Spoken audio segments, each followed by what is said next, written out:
রেস্টুরেন্টে যেভাবে আমরা বাবল শেক তৈরি করে থাকি, আজকের ভিডিওটি দেখলে আপনি নিজেও তৈরি করতে পারবেন বাবল শেক। আমি এখানে একটা প্যান নিয়ে নিলাম। প্যানে 50 গ্রাম চিনি দিয়ে তারপর চিনিটাকে আগে ক্যারামেল করে নিব। যখন চিনি থেকে ধোয়া বের হবে তখন আমি একটু পানি দিয়ে দিব অল্প পরিমাণে। পানি দেওয়া হয়ে গেলে ভালো করে মিক্স করে নেবেন, না হলে চাকা বেজে যেতে পারে। এখন আমি 100 গ্রাম সাবুদানা ব্লেন্ডার করে রাখছিলাম, সেটা দিয়ে দেব গুঁড়ো। তো আপনারাও ব্লেন্ডার করে নিতে পারেন, অথবা আপনারা যদি পাটায় বেটে নিতে পারেন তাহলে আরও ভালো। যতটা মিহিন হবে ততটা বেশি ভালো হবে, ঠিক আছে? তো আমার 100 গ্রাম দিয়ে দিচ্ছি এখানে সাবুদানার গুঁড়ো। তো দেখতেই পাচ্ছেন কত সুন্দর হয়েছে। তো এখন হচ্ছে আমি কর্নফ্লাওয়ার দিব 20 থেকে 25 গ্রাম। কর্নফ্লাওয়ারটা অল্প অল্প করে দেবেন, একসাথে দেওয়া যাবে না। এখন আমি চকলেট পাউডার দিয়ে দেব পরিমাণ মতন।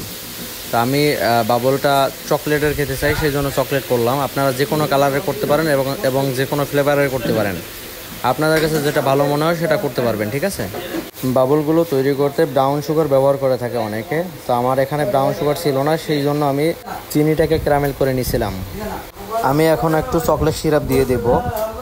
এটা সম্পূর্ণই অপশনাল, আপনারা দিলেও পারেন না দিলেও পারেন। এখন আমি ভালো করে মিক্স করে নিব।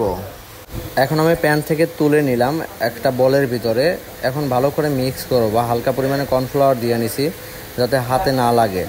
দেখতেই পাচ্ছেন আমি বাবলগুলো তৈরি করছি, কত সুন্দর হয়েছে। তো আপনারা চাইলে সাইজটা একটু বড়ও করতে পারেন, আমি ছোট সাইজের করছি। আমি একটা প্যানে পানি বসিয়ে দিলাম, পানিটা যখন বলক উঠছে এরপরে হচ্ছে আমি কিছু পরিমাণে বাবল এখানে দিয়ে দিলাম। 10 থেকে 15 মিনিট ধরে এটাকে সিদ্ধ করবেন। অবশেষে আমার বাবলগুলো রেডি হয়ে গেছে। এখন হচ্ছে আমি ড্রিঙ্কস তৈরি করব। তো আমি ম্যাঙ্গো ড্রিঙ্কস তৈরি করব।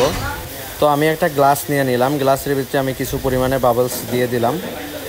বাবলসগুলো অনেক শুকনো শুকনো রাখছি আমি, আপনারা চাইলে একটু ভিজা ভিজাও রাখতে পারেন।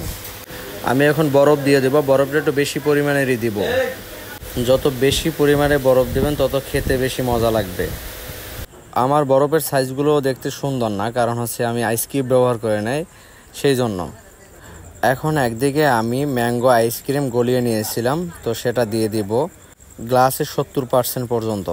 আর একদিকে একটা প্যানে আমি দুধ গরম করে নিয়েছিলাম, তো সেই ভিডিওটি আমি দিতে পারি না, আন্তরিকভাবে দুঃখিত। তো দুধ দিয়ে দিব 30% পর্যন্ত, মানে যতটুকু গ্লাসের ফাঁকা আছে ওই জায়গা পর্যন্ত আমি দুধটা দিয়ে দিব। তো দেওয়া শেষ হয়ে গেছে, এখন একটু মিক্স করে দিব। মিক্স করে দেওয়ার পরে উপর দিয়ে আরও কিছু বাবলস দিয়ে দিব যাতে আরও একটু সুন্দর লাগে। আমার গ্লাসে ম্যাঙ্গোর কালার একদমই নাই, কারণ হচ্ছে লাইট মারছিল, মোবাইলের লাইট, সেই জন্য আর কি কালারটা দেখা যাচ্ছে না।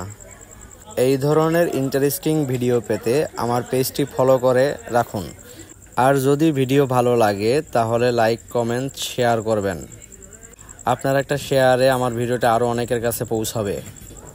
তো আজকের ভিডিওটি এই পর্যন্তই। সবাই ভালো থাকবেন, সুস্থ থাকবেন। আসসালামু আলাইকুম সবাইকে।